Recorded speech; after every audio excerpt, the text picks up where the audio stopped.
My life has probably and always will be surrounded and controlled by sports. Ever since I was able to walk, I've tried to run. My dad simply said it one time, "Kai, you're just a competitor."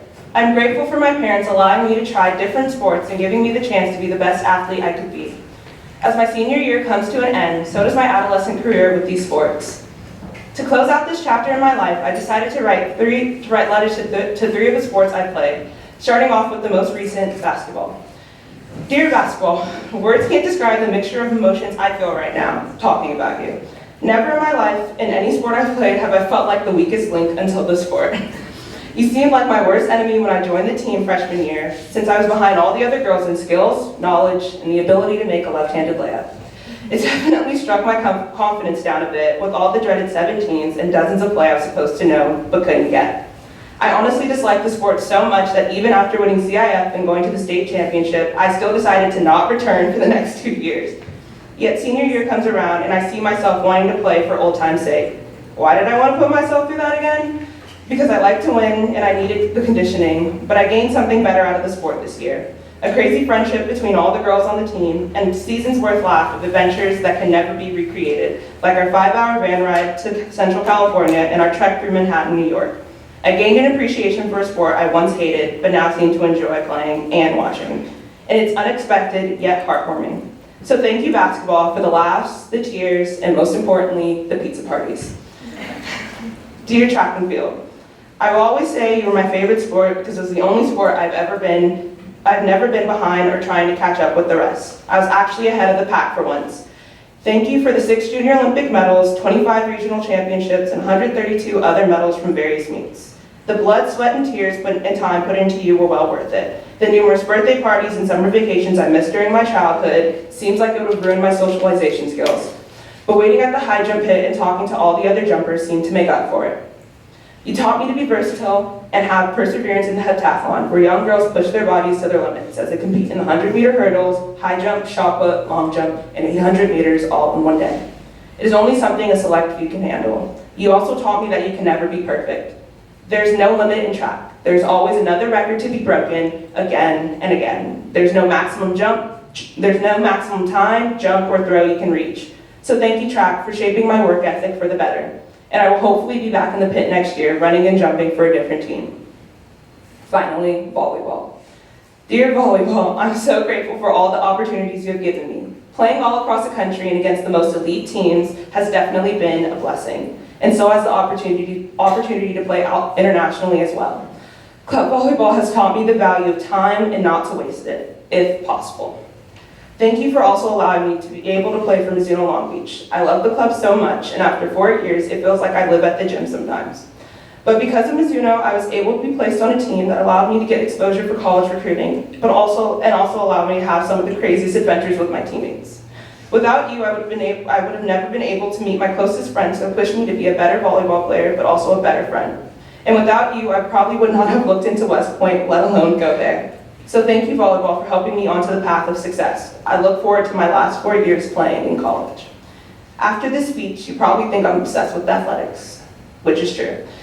One of the things I learned was that it wasn't just the sport itself that affected me. It was the aspect of a team or having a purpose. So whether that be a sports team, a choir, or service learning group, I encourage each person to invest some of their time into an extracurricular because you never know the people or learning you'll gain from the experience.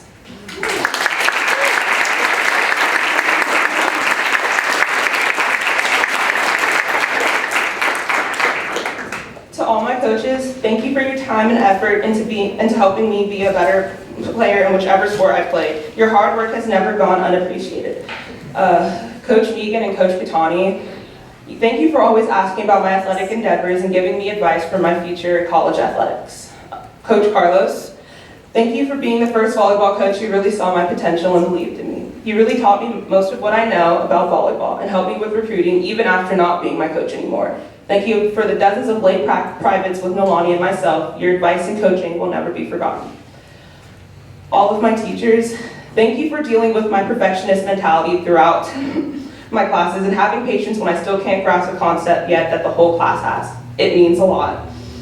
And for those who haven't had the opportunity of watching me grow up through middle school, thank you for always checking in on me every day. It means a lot. Mr. Gablehouse, Thank you for getting me through the first 2 years of high school. Without your support and humor, I don't know what I would have done. And shout out to the Gable House Advisory. You guys are still the best. Mrs. Hankey, thank you for picking up where Mr. Gable House left off. Treating me like one of your own advisees was probably the best you could do, and thank you for giving me all the advice I could ever ask for. Thank you for helping me manage my homework, my schedule, and not letting me freak myself out about anything I do. Coach Rachel, thank you for always giving me advice on basketball, volleyball, and high school, and also for answering my questions on what it's like being a college athlete and not sugarcoating it. You've impacted me for the better in such a short amount of time, and I'm happy you've become a Caniac as well. Miss K, who knows what life would have been like if I hadn't joined design and you let me into lunch club last year. Your witty comebacks and endless questions about the teenage mind always entertain me. I've always taken your advice to heart, and you treat me like your own daughter on campus sometimes, and I treat yours like my own. You've always become one of my trusted adults in my life and my mom on campus, and I never say it enough, but thank you for helping me with everything in life and giving me a safe space in your classroom. I'm forever grateful. Naomi, you are the little sister I never had. I love talking to you about everything in the world on the couch in the mornings, and sharing our obsessions with Teen Beach Movie, Descendants, and other Disney Channel originals. You are the smartest kid I know, and you'll probably finish all the courses at RHP before you graduate, but I'll always be there for you whenever you need me. Maddie, Macy, and Sydney, I love you three. You each bring something different in my life. Macy, you're my voice of reason and understand my school struggles. Maddie, you're as TikTok crazed as I am and never fail to make me laugh in the car. Sydney, your curiosity and confusion in conversations never cease to amuse me. And please hit fingers for me in college. Kennedy, you were my ride or die. You stuck with me since 7th grade and never left my side. I consider you my adopted sibling and your mom my own, technically my legal guardian according to certificates. You're my person and I love you for it. Do big things at OSU and don't forget about our world tour pack. First stop, Mexico, on purpose this time. Nico, I argue with you almost every day. Sometimes your breathing just annoys me at this point. But in the end, I do love you no matter how many times you fight. Please don't stop reading as much as you do and promise me you'll pick up other hobbies besides MMA. I love you most of the time. Mom, without you, I wouldn't be the active kid I am today. From the time I could walk, you had me run beside you during your workout classes. You convinced me as a child that lifting weights and working out was what other children did for fun. You always kept me in shape, whether it be physically or with my room or my schoolwork. Thank you for always supporting me in all my endeavors. I understand how hard you work to provide for a family. Your work ethic has set the bar high for my own. I know you don't hear it enough, but I'm grateful for everything you've done for me. I love you. Dad, sometimes you look at me and you ask me where your little girl went.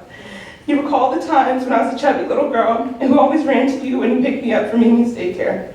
I always wanted to follow you around and just ride in the back of your car with you everywhere because you were my taxi and you also told me the most interesting stories. But since I've grown up, I share less car rides with you and rarely see you after school sometimes. But I'm still your little girl. I love our hour-long conversations about school and sports, and I like hearing your opinions on everything in my life. The hardest thing about going to West Point will not be having your constant presence in my life, in my day-to-day life. I love you so much, and I'll try to stop growing up so quickly for you.